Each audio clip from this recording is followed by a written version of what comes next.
Seattle, Washington. It's Week 7 of the NFL on EA Sports.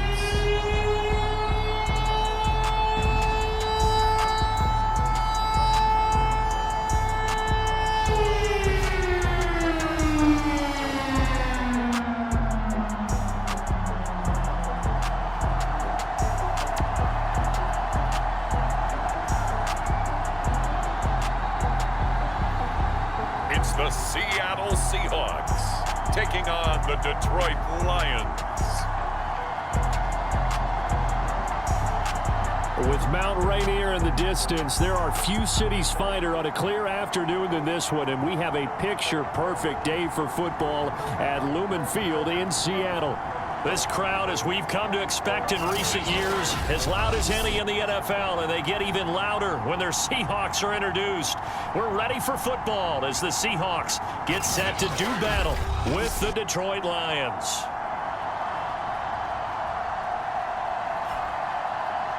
With Charles Davis, I'm Brandon Gaudin. Charles, you look at this Seahawks team as they get ready here. They've got all W's on the ledger so far, a perfect 6-0. Yeah, still a long way to go in this season, but they're showing everyone early on that they intend to be there in the end. Getting toward the halfway point of the NFL season, Week 7 is underway on EA Sports. And a good effort on the return there. Gets them across the 30, up to the 3rd and 3. So out come the Seahawks now for their first possession. And a glance here at the man calling the plays under center, their 6'4" quarterback. That was a solid performance last week, wasn't it? 2 touchdowns, no interceptions, ran the team well, won the ball game. Bottom line, may not have been earth-shattering, but it didn't need to be. So they'll come up 1st and 10 now from the 33.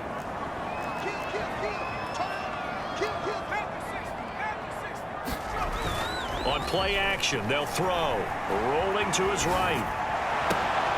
He completes this one to Terry McLaurin. And he gets us to the other side of midfield across the 45 before going out. Get a glimpse of his athleticism there and what they're going to have to deal with. He can use his legs to dance around back behind the line of scrimmage and beyond the line of scrimmage. And wouldn't you love to get a copy of their defensive scouting report going into the week? Because that's been stressed the whole time. Keep him bottled up, keep him in the pocket. But it's the first drive of the game and emotions are running high. Someone forgot that, trying to make a big play and gave up a bigger one instead. Well, no slow start here. A couple nice chunk plays back-to-back. I love the momentum that they're showing here early because they did it both ways, right? Threw the ball on 1st down for a nice chunk of yardage. Came right back and ran the ball. Looks like they got the defense set back on their heels. Let's see if they can keep this moving.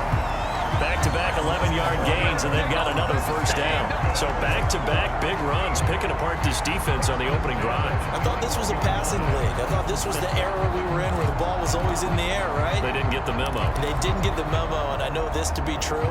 Offensive linemen still, to this day, they want to run the football. They want to fire out and hit people across the line of scrimmage, and they're clearing space. They go play action here on 1st down. This throw caught right around the 6. And all the way down inside the 5 to the 4. Boy, how about the speed with which this offense could get down the field? It's taking them no time at all to get down here. And now they're set up with a 1st and goal.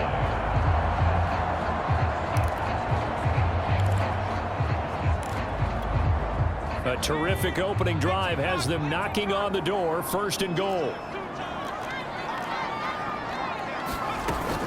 Hunt.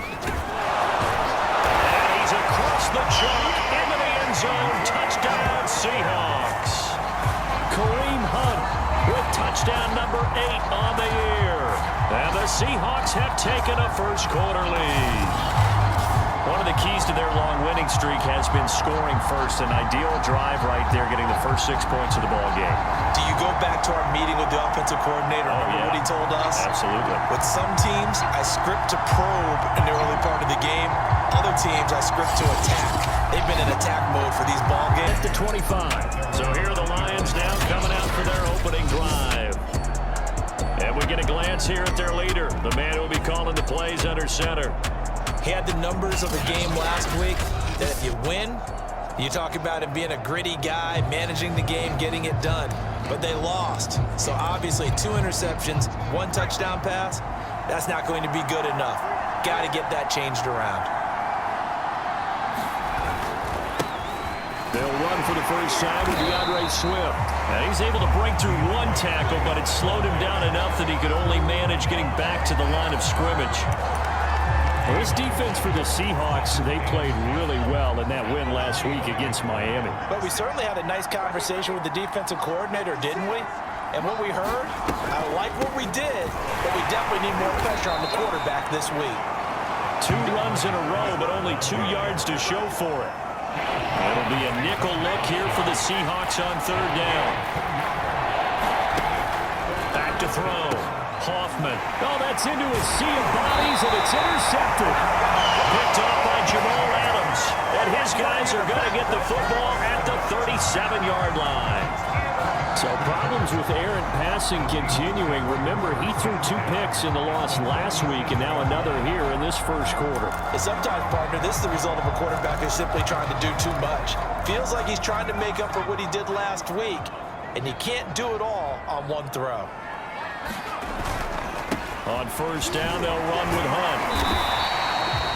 He'll get a nice chunk there on the 1st down run, and it's 2nd and 4. But Charles, something we talked about last week, when you start believing whether you're in the midst of a special season or not. Well, now they're at 6-0. Are you still trying to tamp down the expectations in that locker room? Well, to me, it's less about tamping down expectations and much more about not getting ahead of yourself as a team. And look, they've got to play each game individually, right? Many teams talk about being 1-0 at the end of each and every game each week. To me, you got to understand you cannot win the Super Bowl in October. And remember, this drive started off following the turnover, and they've taken no time working their way down the short field. A nice connection there, and now they're looking at a 1st and goal. Now a play fake here on 1st down. They'll roll him out right. And he's got it. Caught in the end zone for the Seahawk touchdown. Terry McLaurin, his 5th touchdown now on the year. And the Seahawks are off to a 13-0 first quarter lead. A nice throw there by the 2nd-year quarterback. And I don't believe that was the kind of play he would have made as a rookie, because usually your rookie season is a continuation of your college days. A lot of 1 read, and if you don't have it, you just take off and led to 6 points the other way. And when he threw the interception and he had to come to the sideline, I guarantee his first thought wasn't about the interception itself, but what could result. And I know he was thinking to himself, come on, defense, bail me out. Well, they weren't able to in this situation. Now he's got to go out and atone for it himself, but he can't force things. The numbers for him from a week ago: 18 carries, 92 yards, and a touchdown. And he's hoping to have the same type of game, but he's going up against the #1 defense in the league, and they're very good at fitting the run. So now you've got to think offensive strategy, maybe a little more play action, and try and find some people up and down the field. They come up now 3rd and 5 following the incomplete pass. They'll run the draw here with Swift. And he will have a 1st down as they get him to the ground at the 37. Well, you're down early. How do you get back in the game, maybe establish the run? I think they're trying to do that. Now, I'm with you on that one, and what I like about the message is that there's no panic from the head coach. He's already told his offensive coordinator, let's run the football, let's get things settled down a little bit and find our way back into this game. 2 yards on the pickup there. It'll be 2nd and 8. Oh, that's a real nice job there by the defensive front. They just engaged and held their ground. But how about the guy who made the play? We often talk about whether they take a good first step or not. Many times you just don't take any step. Just get your feet moving, get your body going, and then once he made the read, he was able to make the play. And he's going to be brought down on what will be the final play of this first quarter. That's not good enough, man. So a decent gain, but all for naught on the penalty. It's too bad, isn't it? They were feeling pretty good about it. The only people celebrating, the guys who just gave up that play. Now they face a 2nd and long following the holding penalty. Looking to throw. Hoffman. That's to Amon-Ra St. Brown. Call it a gain of 12, but of course not a first down due to the previous penalty. They sure put the coverage guys in a stress on that one. They thought they were going deep. Ends up curling inside for a nice chunk of yardage.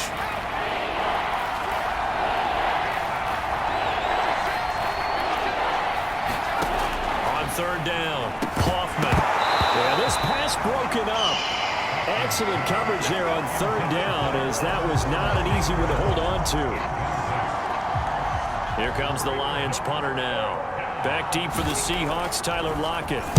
Only 2 punts for him last week in the loss as he gets this one away. It's a 40-yard punt, 4 yards on the return, and it'll be Seahawk football, 1st and 10. Now the ball now going back over to the Seattle Seahawks offense. And right now they're saying, hey, let's keep this going. 2 drives, 2 touchdowns. Yeah, can't ask for a better start than that, can you? I mean, this is the way you practice it. This is the way you rehearse it.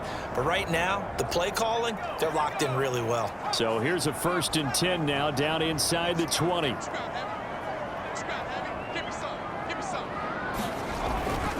To begin the drive, here's a handoff to Hunt.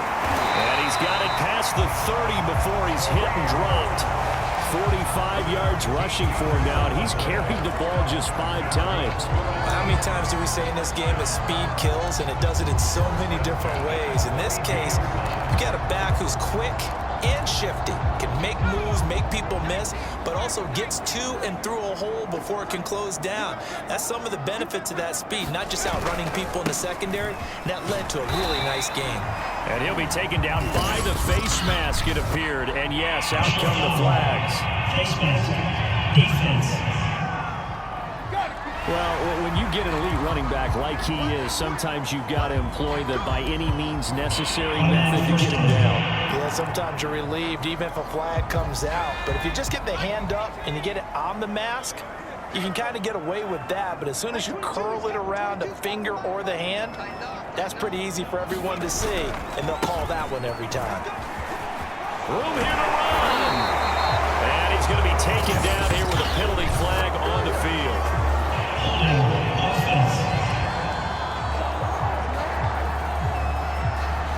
So on the big tight end, holding. Each and every year, we talk about very few tight ends coming into the league that are polished blockers or asked to do it a lot in college. So it's a constant struggle and a constant fight to learn how to do it without holding.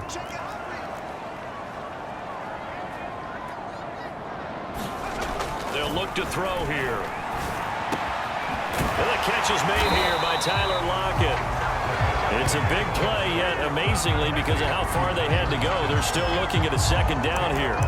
Never make the mistake that the slot receivers, especially the little guys like we're watching here, are just quicker than fast. A lot of them combine quickness and speed, and they catch a lot of footballs, as we just saw there. They'll run with Hunt on 2nd down. And he'll go down here at the 35-yard line. 2nd and inches is oftentimes an invitation for an offense coordinator to take a big shot downfield because he feels like he can come back on 3rd down and pick up the 1st down. But sometimes you just don't want to break tendency. Stay with what you are, stay with who you know, and go get the 1st down. That's exactly what they did. Off the play fake, he'll look to throw. Going for Metcalf on the deep ball. And it's incomplete. Took a shot, couldn't connect. He did an okay job of absorbing the hit, just couldn't secure the football through the catch. And he was right there on the spot, forced the incompletion. That's something defenders work on all the time. If you're there, make the contact, but continue to work your way through the receiver so that you can't possess the football and turn it into a catch. They'll run with Hunt. They get 6. That'll leave them with 3rd and 4. Decided to hand it off that time on the run-pass option. Appeared to be an easy decision. Just gave it inside. Nice, steady gain. For the Lions, an extra DB in the game now here on 3rd down.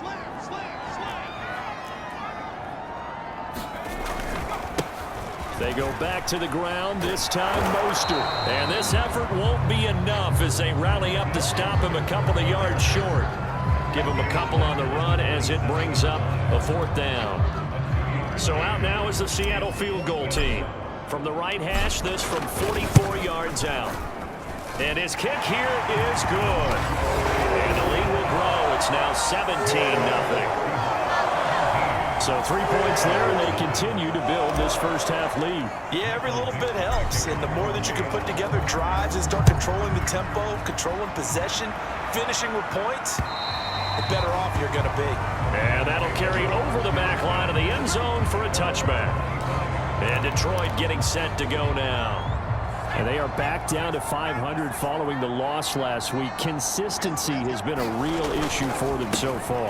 Brandon, you almost don't know what team is going to show up every week. I mean, there's no consistency with this ball club at all, and if we feel that way, I know it frustrates the coaching staff, and it also has to frustrate the key leaders in the locker room.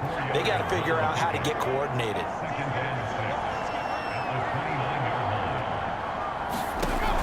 Looking to throw on second down. Hoffman. Pass incomplete. To this point, I've been impressed with the work defensively. They have not allowed a lot of receivers to run free. And there's another example, another incompletion. So after the second down incompletion, they'll come up now against a 3rd and 6. Back to throw. Hoffman. That's complete to Swift out of the backfield. And he is going to have a Lions first down as they're able to get the 3rd down conversion. And a quick throw here, that's complete. A good pickup there, 8 yards on the first down completion. And the Seahawk defense gets to him and they bring him down. Now you've got to hustle your guys to the line and get them set. Catch made, it's Moreau. And he'll get this up near midfield, but that's still a few yards shy of the first down. Now the defense going to use the first of their timeouts as they get the stoppage with a little over 50 seconds to go in the first half. On 4th down, the punt team is on as this is sent away. 8 yards on the return following a punt of 41. And out will come the offense as they take over. Kareem Hunt and the rest of the offense making their way back out there. And he's well on his way to a 100-yard game. He's already more than halfway there. We're only in the second quarter. And what I've always loved about running backs is they'll tell you, I had no idea how many yards I had. Right. Those guys have an innate sense of where they are in a ball game and how many yards they've accumulated because you know they're always working towards 100. He's been working well towards 100 here. Slings this deep from McLaurin, and he fires one that's intercepted. Picked by Jay Fukuda, and they'll start out with great field position at the 47-yard line in enemy territory. 1st and 10 here, and you know, if they could just get 3 out of this, there's something about narrowing it to a 2-score game at half that makes it feel like much less of an obstacle. Toward the center of the field, but it's incomplete. So now 2nd and 10 after the incompletion on 1st down. Trying to go back to Watkins, and that'll bring up 2nd down. From the gun, Hoffman. Well, that'll be caught. It's St. Brown. And they are into field goal range now as he's got the first down at the 26. Now a timeout called for by the offense as they'll stop it with a little over 30 seconds to go in the first half of play. On 1st and 10, Hoffman. And that's out to the flat for Swift. The Lions now going to use the 2nd of their timeouts as they'll stop the clock with 26 seconds to go until halftime. They'll look to throw again, and that is incomplete. Well, we've seen him catch a few passes out of the backfield in the first half, unable to connect on that one. Certainly seems like getting him the ball out of the passing game, though, is part of their game plan. It certainly is because he catches it well, creates a mismatch. You're going to cover him with a linebacker, a corner, a safety. They feel like he can win every battle. The Lions quickly now going to use the last of their timeouts as they'll stop it with 13 seconds to play in half number 1.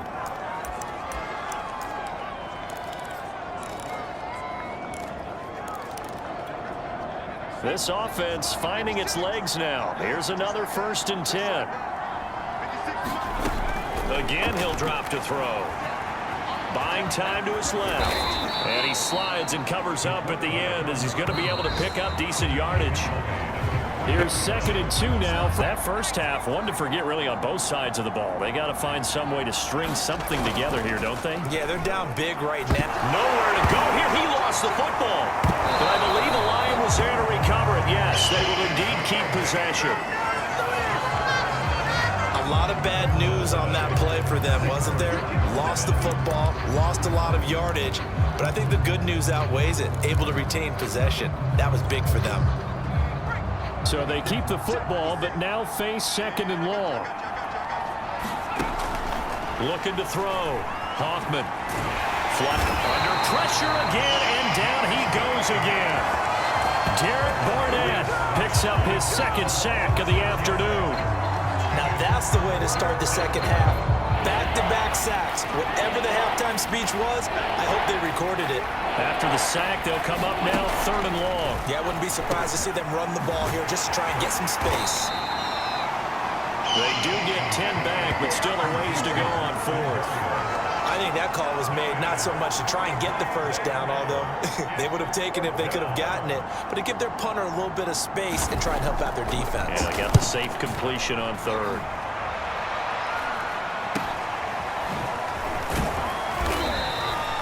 It'll be 37 yards there on the punt, and possession will switch hands, 1st and 10.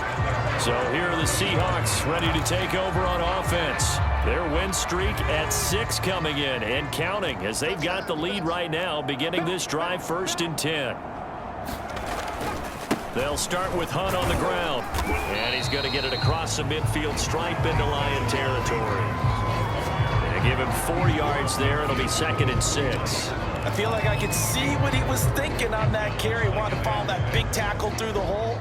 Ended up only getting 4 yards on the carry. I think he had designs on that one being bigger.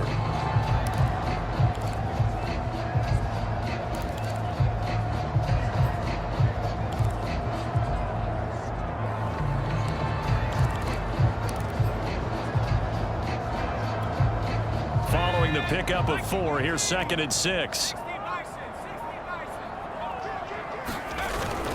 They run again with Hunt. And he'll get this down only to about the 46. And now hang on here, because down on the field and appearing to be grimacing in some pain is the tight end, Zach Ertz. We'll check on his status when we get back. And the Lions going with an extra DB here on 3rd down.